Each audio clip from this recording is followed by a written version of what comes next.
Kronologi perampokan maut di Gresik, suami tak tahu istri tewas di kamar dan uang 150 juta raib.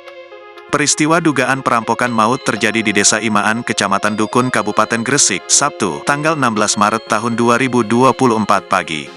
Insiden itu merenggut nyawa seorang mama muda bernama Wardatun Thoyibah, 28 tahun, yang merupakan agen perbankan bank swasta dengan nama Kak Futsal. Dari informasi disebutkan jika anak korban yang masih berusia 2,5 tahun mengalami luka di kaki saat peristiwa perampokan itu. Diketahui, korban tinggal bersama dengan suaminya bernama Mahfud 42 tahun dan anaknya yang masih balita.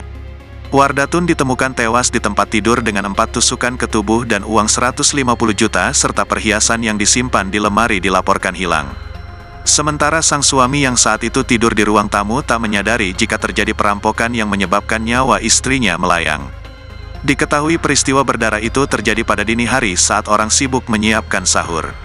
Saat para pemuda desa setempat bersiap patroli sahur, diduga pelaku masuk melalui pintu samping dengan cara dicongkel. Kemudian pelaku masuk ke dalam kamar korban, di sana korban sedang istirahat bersama anaknya yang masih balita.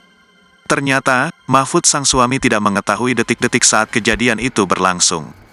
Kala itu, Mahfud dibangunkan oleh ibunya yang tinggal di sebelah rumah. Ia tidak sempat makan sahur sebab terlelap tidur di ruang tamu. Setelah dibangunkan, Mahfud mencari istrinya yang tidur di kamar. Seketika itu langsung terkejut melihat istrinya sudah terkapar di tempat tidur dengan luka-luka di anggota badan. Atas kejadian tersebut, pihak keluarga langsung lapor ke desa dan dilanjutkan ke Polsek Dukun.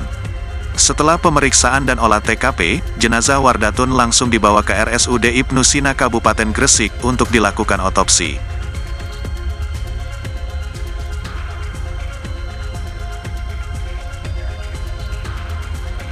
Download Tribun X sekarang, menghadirkan lokal menjadi Indonesia.